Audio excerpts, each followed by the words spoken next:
I'll be using shutter speed of 1/200 and ISO 200 and f-stop on the lens f8. You can see from the side I'll be using f8 to begin with, and I'll change the setting here and there.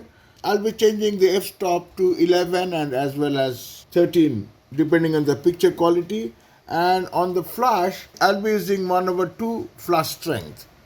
And when I shoot at without diffuser, I'll have to lower the flash strength because there will be no diffuser on top of it. So let me take some pictures and show you afterwards.